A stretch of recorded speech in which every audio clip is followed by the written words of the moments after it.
మార్కెట్లో ఫ్యాన్సీ నంబర్లకు ఉన్న క్రేజ్ అంత ఇంత కాదు. ఖరీదైన కార్లు, బైకులకు తోడు ఫ్యాన్సీ నంబర్ ప్లేట్ ఉంటే ఆ కిక్కే వేరంటారు వాహన ప్రియులు.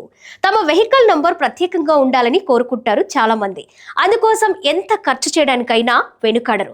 తాజాగా హర్యానాకు చెందిన ఓ వ్యాపారవేత్త కూడా ఇలానే చేశారు. వివిఐపి ఫ్యాన్సీ నంబర్ కోసం ఏకంగా 1,17,00,000 వెచ్చించాడు.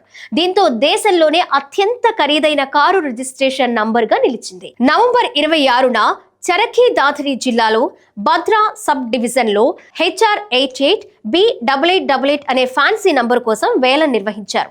ఆ నంబర్ ను పొందడానికి ఓ వ్యాపారవేత్త 1,17,00,000 భారీ బిడ్ వేశారు. ఈ బిడ్ కోసం 10,000 రూపాయలు పార్టిసిపేషన్ ఫీజు, 10,000 రూపాయలు సెక్యూరిటీ డిపాజిట్ జమ చేశాడు. కారు నంబర్ కోసం భారీగా ఖర్చు పెడతానని ఊహించలేదని ఆ వ్యాపారవేత్త పేర్కొన్నాడు. ఫ్యాన్సీ నంబర్ కు రిజర్వ్ ధర లేదా బేస్ 50,000 రూపాయలు ఉంటుంది. నేను ఇంత దూరం వెళ్లి అత్యధిక మొత్తం 1,17,00,000కు బిడ్డింగ్ వేస్తానని ఊహించలేదన్నాడు. నా మనసులో ఇంతే ఖర్చు పెట్టాలనేది ఏమీ లేదని తెలియజేశాడు.